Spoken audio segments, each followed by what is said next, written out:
Hello दोस्तों, स्वागत है आप सभी का एक बार फिर से आपके अपने यूट्यूब चैनल स्टडी प्लेटफॉर्म पे।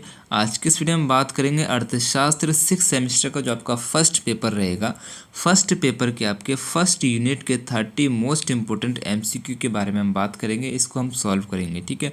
देखो, आपको 6 सेमेस्टर में एक ही सब्जेक्ट के 2 पेपर देने हैं, जिसमें से आपका एक सब्जेक्ट रहेगा अर्थशास्त्र।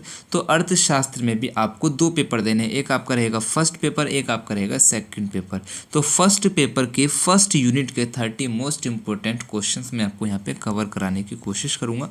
कोई भी बात आपसे मैं फालतू नहीं करूँगा, सारी बात इंपॉर्टेंट रहेंगी। एक एक बात को ध्यान से सुनिएगा और वीडियो को लास्ट तक ज़रूर देखिएगा, ठीक है। उम्मीद करता हूँ सारे क्वेश्चंस आपको इंपॉर्टेंट हैं, समझ में ज़रूर आएंगे। चैनल को सब्सक्राइब नहीं किया, सब्सक्राइब करके बेल आइकन को ऑन कर लेना। देखो, पहला क्वेश्चन यहाँ पे मैंने आपके लिए सिलेक्ट किया है। 2021 की जनगणना के आधार पर भारत की जनसंख्या है। सबसे पहले बात, 2021 में भारत की जनगणना नहीं हुई है। ये एक अनुमान लगाया गया है कि 140 करोड़ जो है भारत की जनसंख्या है, ठीक है। अब दशमलव में आपको कुछ भी दे सकता है, 76 दे सकता है, 70 दे सकता है, 80 भी दे सकता है। 140 करोड़ जनसंख्या जो है भारत की निवास कर रही है, भारत में भी, ठीक है। एक इम्पोर्टेंट बात मैं आपको यहाँ पर बता दूँ कि अभी आप कुछ साल पहले पढ़ रहे थे कि चीन जो है विश्व में जनसंख्या में सबसे पहले स्थान पर आता है, ठीक है। प्रथम स्थान पर आता है और द्वितीय स्थान पर, दूसरे स्थान पर जो है भारत आता है। लेकिन अभी जो है भारत जो है प्रथम स्थान पर आता है, चीन को भी पीछे छोड़ दिया है भारत ने। तो इसकी आप सभी को बहुत बहुत बधाई, ठीक है। किसी न किसी चीज़ में तो हमने चीन को पीछे किया है। नेक्स्ट क्वेश्चन आपसे पूछा गया है, भारत में कार्य करने योग्य जनसंख्या का प्रतिशत है। भारत में कार्य करने योग्य जनसंख्या का जो प्रतिशत हो जाएगा 57% हो जाएगा। ए यहाँ पे इसका राइट आंसर है। नेक्स्ट क्वेश्चन आपसे पूछा गया है, प्रति व्यक्ति अधिक आय वाला राज्य है। प्रति व्यक्ति अधिक आय वाला राज्य है, हम भारत की बात कर रहे हैं, ठीक है। प्रति व्यक्ति अधिक आय वाला राज्य जो हो जाएगा ना आपका तेलंगाना हो जाएगा, ठीक है। और प्रति व्यक्ति कम आय वाला राज्य जो हो जाएगा आपका बिहार हो जाएगा, ठीक है। इस बात को याद रखना। यहाँ पे जो आपका राइट आंसर है बी हो जाएगा, ये बी है, ठीक है।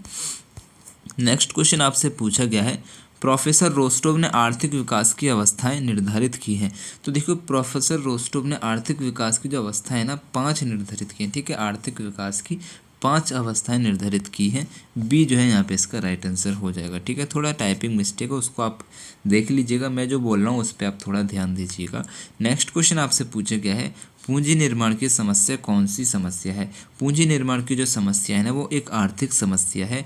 ए जो है यहाँ पे इसका राइट आंसर है। नेक्स्ट क्वेश्चन आपसे पूछा गया है, अल्प विकसित देशों में कृषि में सामान्यतः निम्न में से कौन सी बेरोजगारी होती है।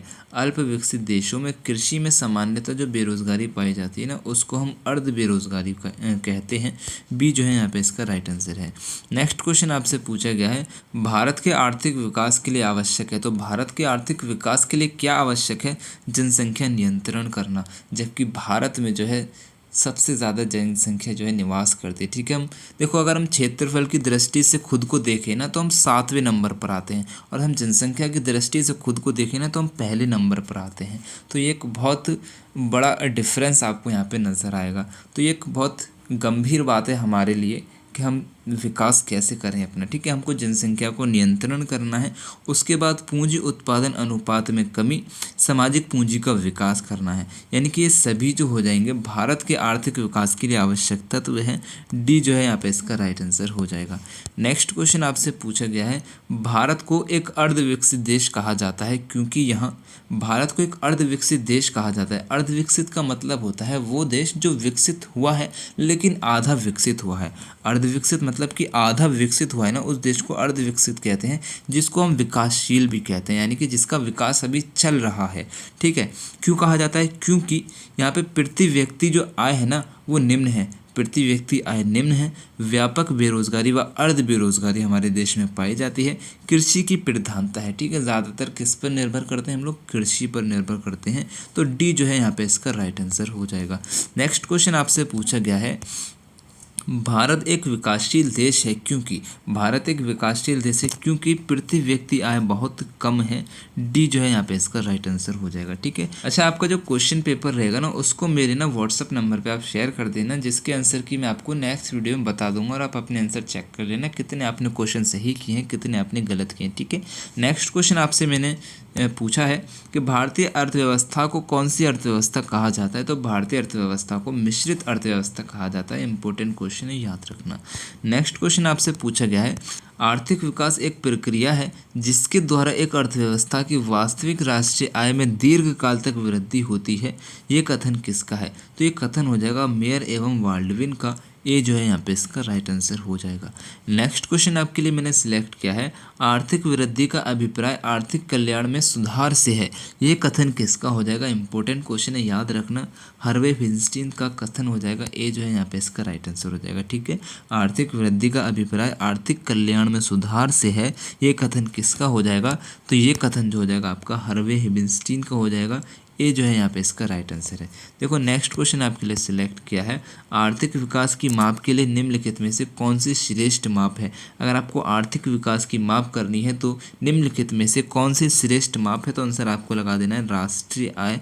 डी जो है यहाँ पे इसका राइट आंसर हो जाएगा। नेक्स्ट क्वेश्चन आपके लिए सिलेक्ट किया गया है, आर्थिक विकास की दर शून्य होने का अर्थ है, आर्थिक विकास की दर शून्य होने का अर्थ हो जाएगा राष्ट्रीय आय में वृद्धि ना होना। सी जो है यहाँ पे इसका राइट आंसर है। नेक्स्ट क्वेश्चन आपके लिए सिलेक्ट किया गया है, निम्न में से किसके बिना विकास असंभव है? तो मुद्रास्फीति के बिना जो है विकास असंभव हो जाएगा। डी यहाँ पे इसका राइट आंसर है। नेक्स्ट क्वेश्चन आपके लिए सिलेक्ट किया गया है, संतुलित विकास के सिद्धांत का प्रतिपादन किसने किया? इंपॉर्टेंट है, याद रखना। प्रोफेसर नर्क्स ने जो है संतुलित विकास के सिद्धांत का प्रतिपादन किया है। ए जो है यहाँ पे इसका राइट आंसर हो जाएगा। नेक्स्ट क्वेश्चन आपके लिए सिलेक्ट किया है, देश में संपूर्ण ग्रामीण योजना कब प्रारंभ हुई?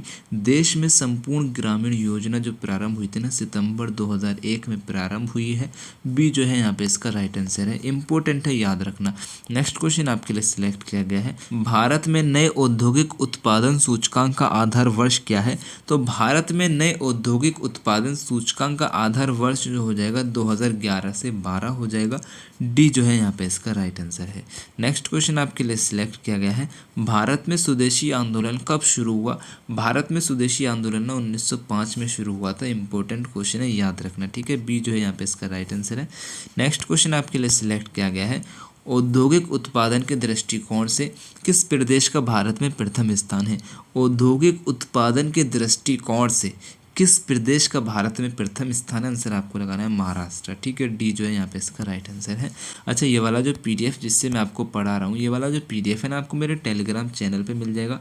इसी के साथ आपका जो सिलेबस रहेगा ना, फर्स्ट से लेकर 6 सेमेस्टर तक का सारा सिलेबस आपको मेरे टेलीग्राम चैनल पे मिल जाएगा। इसी के साथ आपको फर्स्ट से लेकर 6 सेमेस्टर के सभी सब्जेक्ट के लास्ट ईयर के क्वेश्चन पेपर आपको मेरे टेलीग्राम चैनल पे मिल जाएंगे। तो टेलीग्राम चैनल का लिंक जो है मैंने डिस्क्रिप्शन में दे रखा है, लिंक पे क्लिक करके टेलीग्राम चैनल को ज्वाइन जरूर कर लेना। नेक्स्ट क्वेश्चन आपसे पूछा गया है, 10वीं पंचवर्षीय योजना में औद्योगिक विकास का वार्षिक लक्ष्य निर्धारित किया गया है। तो 10वीं पंचवर्षीय योजना में औद्योगिक विकास का वार्षिक लक्ष्य जो है कितना निर्धारित किया गया है? 8% निर्धारित किया गया है। सी जो है यहाँ पे इसका राइट आंसर है। नेक्स्ट क्वेश्चन आपसे पूछा गया है, भारत की राष्ट्रीय आय में कृषि क्षेत्र का योगदान है। भारत की राष्ट्रीय आय में कृषि क्षेत्र का योगदान 50% हो जाएगा। ये यहाँ पे इसका राइट आंसर है, याद रखना। इंपॉर्टेंट क्वेश्चन है। नेक्स्ट क्वेश्चन आपसे पूछा गया है, कृषि विकास तथा औद्योगिक विकास एक दूसरे के हैं, क्या है? पूरक हैं। कृषि विकास तथा औद्योगिक विकास एक दूसरे के क्या हो जाएंगे? पूरक हो जाएंगे। ये जो है यहाँ पे इसका राइट आंसर है। नेक्स्ट क्वेश्चन आपसे पूछा गया है, education man power and economic growth नामक पुस्तक लिखी है। इंपॉर्टेंट क्वेश्चन है, याद रखना। Education man power and economic growth नामक पुस्तक लिखी है, किसने लिखी है? हर्बिसन एवं मॉयरस ने लिखी है। सी जो है यहाँ पे इसका राइट आंसर हो जाएगा। नेक्स्ट क्वेश्चन आपसे पूछा गया है, the theory of economic growth नामक पुस्तक लिखी है। इंपॉर्टेंट क्वेश्चन है, याद रखना। The theory of economic growth नामक जो किताब है लिखी है लिविस ने लिखी है। किसने? लिविस ने लिखी है। डी जो है यहाँ पे इसका राइट आंसर हो जाएगा। नेक्स्ट क्वेश्चन आपसे पूछा गया है, आर्थिक विकास एक यांत्रिकृत प्रक्रिया नहीं है, ये एक मानवीय उद्यम है तथा अन्य समस्त मानवीय उद्यमों की तरह परिणाम उन व्यक्तियों की योग्यता, गुण एवं दृष्टिकोण पर निर्भर करता है जो इसे अपने हाथों में लेते हैं। ये कथन किसका? आंसर आपको लगा देना है रिचर्ड टी गिल का हो जाएगा। बी जो है यहाँ पे इसका राइट आंसर हो जाएगा। नेक्स्ट क्वेश्चन आपसे पूछा गया है, प्रत्येक राष्ट्र में मानवीय श्रम वह कोष है जो जीवन की समस्त आवश्यकताओं एवं सुविधाओं की पूर्ति करता है।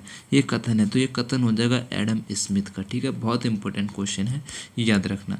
नेक्स्ट क्वेश्चन आपसे पूछा गया है, भारत में केंद्रीय जल आयोग की स्थापना हुई थी। तो भारत में केंद्रीय जल आयोग की स्थापना कब हुई थी, आंसर आपको लगा देना है, साल 1945 ईस्वी में हुई थी।